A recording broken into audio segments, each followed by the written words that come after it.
What's up, everybody? Welcome back to another episode of Inside the Mind. As many of you already know, Trio Arena is out. Next season we got Soloff and CS and Trio Cash Cups, and well, Trios were all the hypes at because everybody fucking hates solos. So I just wanted to put a video. This is our first scrim here of the season. I just kind of want to go over like tips to leading a trio, right? So there's a lot of important things as we get into these bigger game modes. I've never made any videos on bigger team modes where you have to lead 2 or 3 people, such as squads or trios. And once it gets to these games, it becomes a little bit more intense of a leading situation, right? So it's not like duos where both of you can kind of do your own thing. The whole team has to be on the same page. Otherwise, there's going to be a lack of synergy and it's going to screw up the whole trio. So when it comes to leading a team, you need to be a really strong IGL, in my opinion. At least that's how I like to play the game. So when one of your teammates has an idea and you have a plan in mind that you know is going to work, you need to say no. Okay, that's the first step, saying no to your teammates, because a lot of the time your teammates are looking at other things, and unless you think it's correct, your job is to be that adamant leader and essentially put them in their place, right? Once you get into these bigger team modes, everyone kind of has a role. It's not like duos where both of you can frag and both of you can tarp.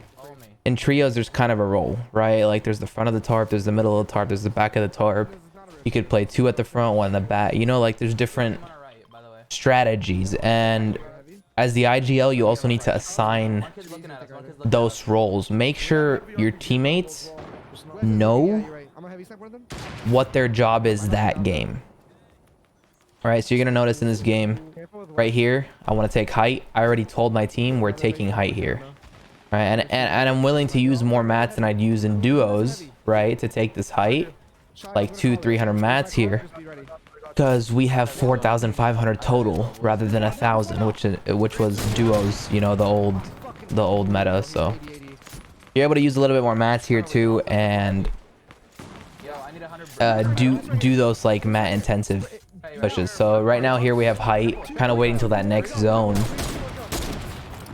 and you know, our synergy's still off, as you could tell by that triple heavy snipes. It's our first game of the season. We're just playing just a bunch of boys, me, Shio, Thresh. So 2 important things we've gone over so far is putting your team in your place and giving them roles, right? So having that plan in mind. As the IGL, especially in trios, your enemy is terrain and the storm, right? So terrain meaning mountains,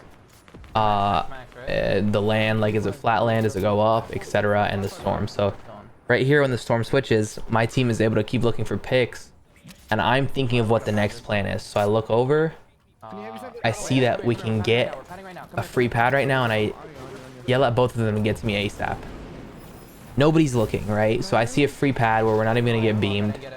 I try to go for height, I miss height, so I just call, boys, just relax a little bit. We're gonna beam kids. Now we just chill and we can look for a beam on kids, right? No need to contest height right now. Waste your mats. We have, I think, 1 or 2 more pads left. We'll have 3 air. If you want more, one more, or Thresh calls here that he's gonna look for a pick on height. I'm trying to beam kids here. I'm trying to shoot people out of the air. In the air enough. So first we hold kids, and then I believe Thresh starts looking for a pick on height after we hold all these kids. So once all the kids have padded across the river, he goes, I'm gonna look for height, and I basically tell him, yeah, go ahead. But I make sure that the whole team is on the same page. That's one of the important rules of an IGL, is making sure the team is on the same page. So Thresh is looking for height right here. I'm ready. If you knock someone only. And I say, if you knock them, let us know and we'll start cranking. Knock! Go! Okay, go. Yes! Yeah. So Thresh knocks one on height. Boom. We start cranking. Now we have height, right? All it took was him knocking one. one of my teammates gets beamed, so I hold the walls for him and counter pressure while Thresh is down there just fucking shitting on everybody. So now we have max mats because he got these picks, and these picks are huge. These picks actually end up winning us the game because now we have max mats and we have enough shit to essentially just keep high ground for the rest of the game. If you have this zone right here, half in, half out, you pull first moving, and you have 4,500 mats, there's no reason you should be losing this game. You have enough mat. So imagine, right, in duos, you're able to hold height with that 3k mats at half in, half out. Now imagine in trios, right? Obviously there's 3 people contesting you, but you have 3 people's worth of mats and 3 people to contest back. So right here I want to pressure this other height with our RPGs. You know, we can use our rockets here and just pressure them, make sure they don't take our height, and we just maintain. So like I said, my enemy is the storm. You see how much I want to beam those kids, but I gotta focus on building the tarp for my team. There were about like 10 kids in the air. I want to beam them, right? There's like nothing more satisfying than beaming kids out the air. But I need to connect. I need to tarp. I need to watch out for storm. I need to come up with a plan and look for people that are contesting us while my team is fragging. Right? So I'm keeping eyes on people that might be coming up for us. So here I connect again. I'm not afraid to use a lot of mats, you know, a little hefty connect. Looking at people landing on us, I go up a little bit just because I don't want them to land on me, psycho me. You know, it's so easy to just get 50-50'd and somebody just one pumps you, and it's just not worth losing that. Look how many mats we still have. It's so easy in trios too because there's so many layers. People tend not to be on the same layer because they don't want to be like contesting 3 people on the same level, right? A whole team of 3. So it's on a height, you're able to do a lot of single layer tarps above other people because there's just so many builds.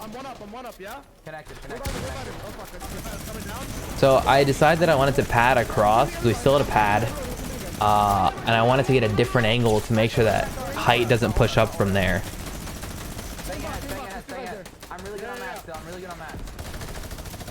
And then I just keep connecting, and then that's how we just win the game. We end up fragging a little bit, right? In these team modes, you end up getting more kills as well when you have height, especially. It's much easier to frag when there's like 3 of you just beaming the same place. I just want you guys to pay attention to those trios. You guys are going to be seeing a lot of trio videos coming out soon. There will be solo videos as we practice for solo and CS as well. But I think trios is what everyone's got their eye on. So right here we start getting pressured, and I want to focus on the kids with the RPG. This is our main focus right here, getting them off our layer so that they stop RPGing us. Remember, keep an eye, right? What you want to do as an IGL, focus on that tarp.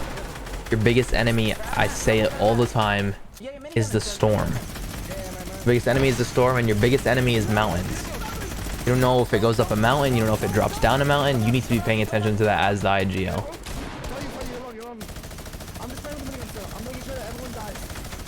So notice how my team is fragging. I see that guy going for height.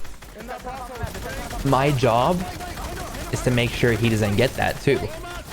Because while they're focused on getting kills, I'm focused on just making sure that we keep that height, you know, eyes coming up, etc. I think that's a very important rule of the IGL. Anyways, that's it for this video, guys. Thank you guys so much for watching. Remember the simple tips that we talked about, right? Leading your team, being an adamant IGL, essentially having that plan and making sure your team respects you, right? When I say no, that means no. There's no, but this, no, like, you either listen to me or get the fuck off my team and we're not trioing. You get what I'm saying? So I think it's a little bit easier for me to do that. Obviously, I've built the reputation. You know, people know that I tend to know at least what I'm doing a little bit.